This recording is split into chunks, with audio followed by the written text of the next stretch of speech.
معاشرہ پر. میں نے مفتی عظمت اللہ صاحب سے کہا تھا کہ میں اصلاح معاشرہ پر بولوں گا. آج ہمارے سماج میں نکاح بہت مشکل ہو رہا ہے، بہت مشکل، اور زنا بہت آسان ہو رہا ہے، بہت آسان. اس کی وجہ میں آپ کو بتا دے رہا ہوں، اس کی وجہ میں آپ کو بتا دے رہا ہوں.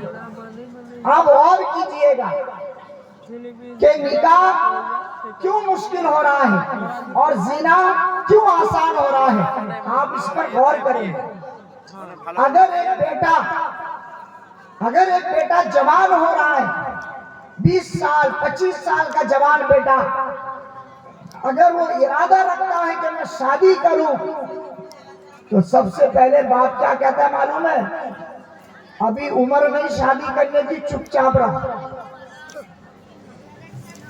اور بیٹا جب اور زیادہ ضد کرتا ہے میں شادی کروں گا، جب رشتے کی طے ہونے کی باری آتی ہے، مسلمانوں سچائی بتا رہا ہوں، سماج کی برائی بتا رہا ہوں، رشتہ جب طے ہوتا ہے، فرمایا کہ باپ کبھی ناراض، کبھی ماں ناراض، کبھی بڑی بہن ناراض، کبھی پھوپھو ناراض، کبھی خالہ ناراض. فرمایا کہ ان سارے ناراض لوگوں کو راضی کرنے کے چکر میں 5 سال یوں ہی نکل جاتا ہے. اور جب زنا کرنے کا ہوتا ہے، فرمایا کہ نہ باپ کو راضی کرنے کی ضرورت پڑتی ہے، نہ ماں کو راضی کرنے کی ضرورت پڑتی ہے، نہ بڑے بھائی کو راضی کرنے کی ضرورت پڑتی ہے، نہ کسی بہن کو اطلاع دینے کی ضرورت پڑتی ہے. ایک چھوٹے سے کمرے میں تنہائی کی ضرورت پڑتی ہے. جب تنہائی ہوتا ہے تو پھر زنا ہو جاتا ہے. اور آج ہم نے سماج میں نکاح کو اتنا مشکل بنا دیا ہے کہ زنا خود بخود آسان ہوتے ہوئے جا رہا ہے. ارے سچائی ہے یا نہیں بولو. اور دوسری بات میں آپ کو بتا دے رہا ہوں کہ آج ہماری شادیاں اٹھا کر دیکھ لو. شادی آج اگر ہمارے سماج میں اگر ایک غریب اپنی بیٹی کی شادی کا سوچ لیتا ہے، کئی دنوں تک رات کی نیند اڑ جاتی ہے کہ اپنی جوان بیٹی کا جہیز کا کہاں سے انتظام کروں گا.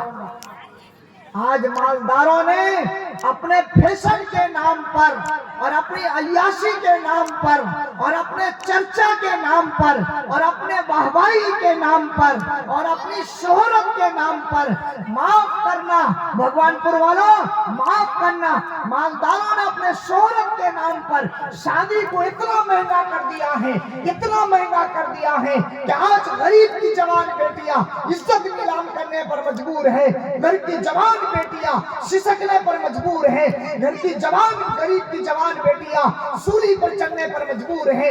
آج غریب کی جوان بیٹیاں گھروں کے ساتھ غیر کے ساتھ بھاگنے پر مجبور ہیں. اس کا کل قیامت کے دن آپ کو جواب دینا پڑے گا کہ آپ نے شادی کو اتنا کیسا مہنگا بنا دیا. اور آج ہمارے شادیوں میں جا کر دیکھ لو، پتہ نہیں لگتا ہے کہ مسلمان کی شادی ہے یا غیر مسلم کی شادی ہے. مسلمانوں کی شادی ہے